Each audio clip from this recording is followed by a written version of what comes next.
Voltron Season 4, Episode 3, Black Site. This is definitely a great episode. This is kind of the episode that I was looking forward to because we get to see, Hagar and Zarkon starting to kind of rebuild within the series, which I thought was great, and I was really hoping that that wouldn't be held off until the end of this season, especially with it only being 6 episodes.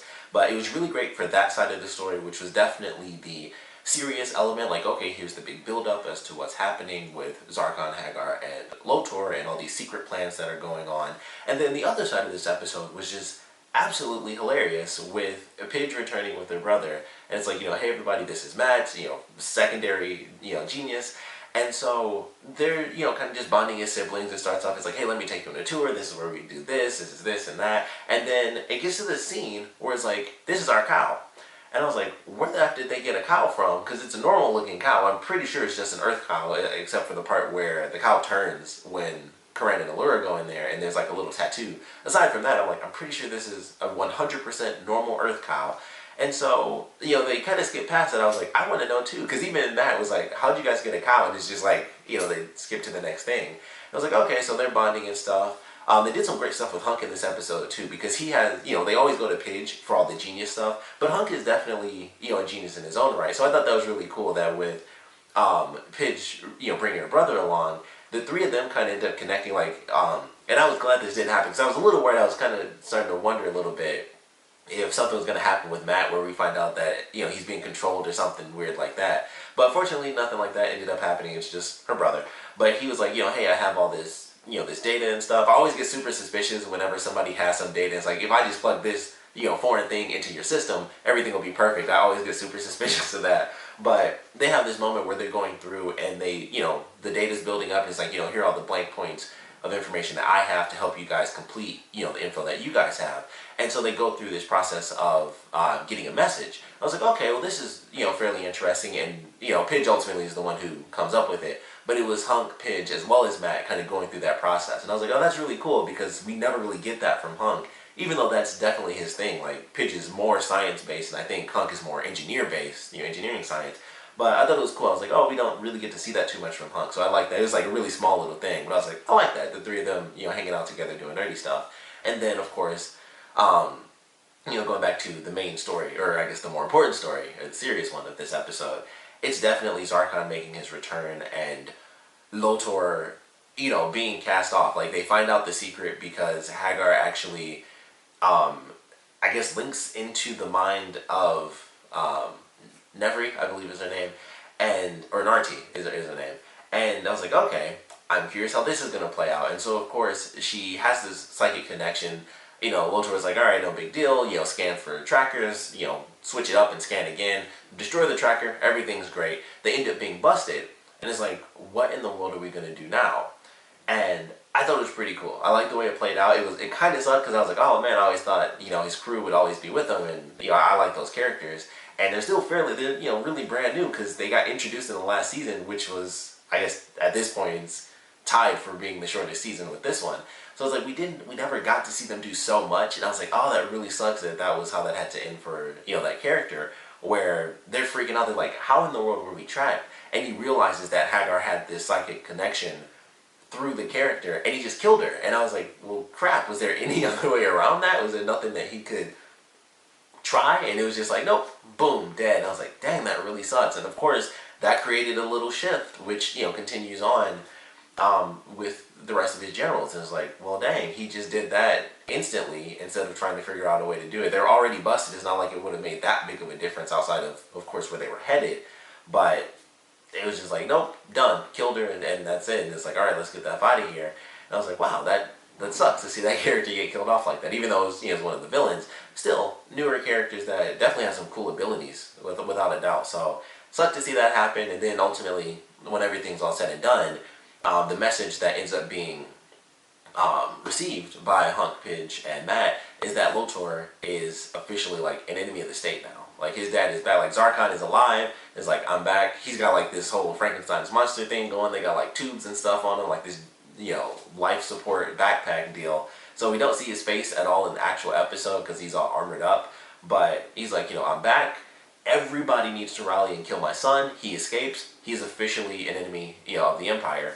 So I was like, well, that's definitely something. Like, that is, that instant switch. And, of course, Lotor doing his own thing, he didn't care at first. And then it's like, well, now we're busted. And they know that, he has a comet. That's where the rare quintessence was coming from, which I think they talked about that. Like, apparently he found, like, another comet. He has, more of it. So I was like, oh, well, that's definitely interesting. I didn't, really see that coming. But I was like, okay, so he's got that, and he's making more ships, which I found very interesting. I was like, that's what he's putting all that resources into, is making these ships, which we did see in the last season. They're, bending and twisting and all sorts of crazy stuff. So they're definitely insanely fast ships and very powerful as well. But it was interesting. It was like, okay, he's been busted, and now he's on the run from the entire empire.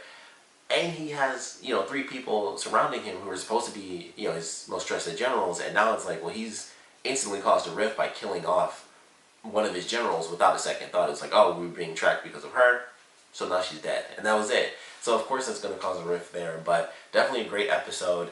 I wanted to save this for last because it was my favorite scene in the whole episode, though. Karan and Allura finding out that you have to milk cows is the funniest thing ever. Like, Lance being like, oh, you don't just get milkshakes. You have to actually milk the cow. And they go into, like, this dramatic, like, it was already dramatic at first because they had, like, it was almost in, like, slow motion and the sound effects were enhanced. Like, when he puts the bowl down, it's louder than it should be. And he, like, puts his hands up and the sleeves drop. And they do, like, this crazy zoom 3D spin thing with Karan and Allura where their eyes are, like, just little dots. And they're freaked out.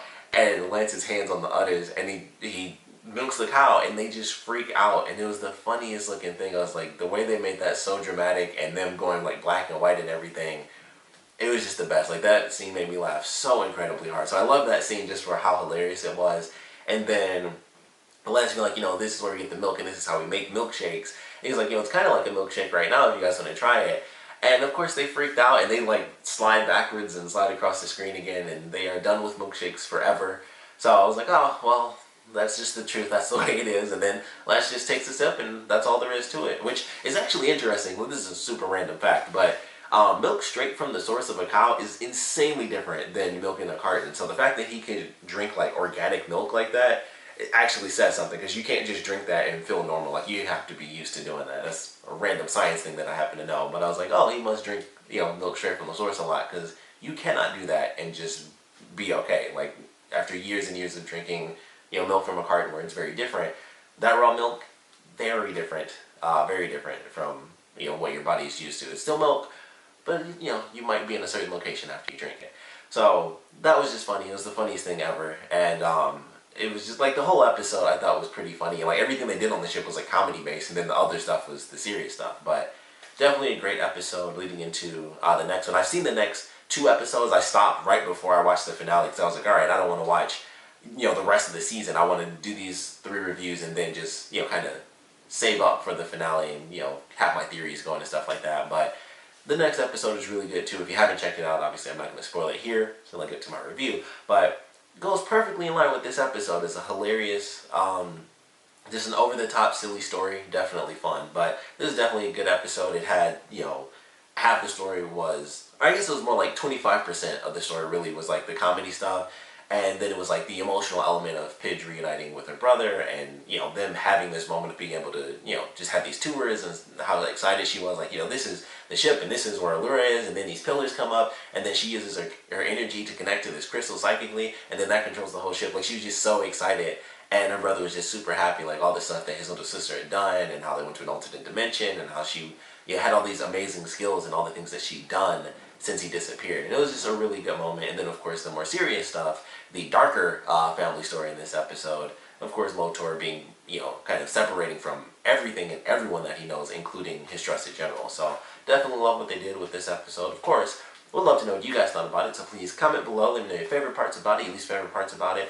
And I definitely want to know your theories for where things are headed for Lotor as an individual character. I think as far as the overarching thing, at some point, of course, they're going to defeat Zarkon, and maybe, Lotor will come back and take over, or maybe they'll defeat Zarkon and Hagar will take over. I've been wondering about that, because they still don't touch too much on it. She remembers herself, and they have that little scene when she takes over, and I was like, oh, so she's going to remember, like, oh, that's my cat that's lived for, like, way too long.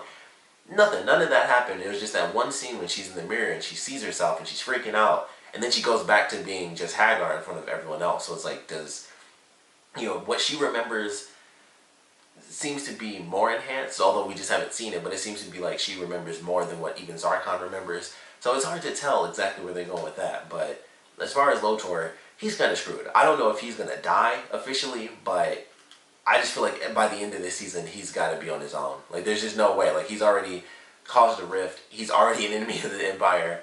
It's just like, I don't know how he could possibly end up with other people. Like, he has to just end up kind of as a solo villain going into this finale, or I guess, by the end of this season. That's just my guess. I don't think they'll kill him off, especially because, well, they killed off Narti, but, she was admittedly less important. If they kill off any of them, of course there's going to be two people left, and it's going to be Lotor and, I wish I could remember her name, but the woman that Keith ended up saving in, I think it was like season 2.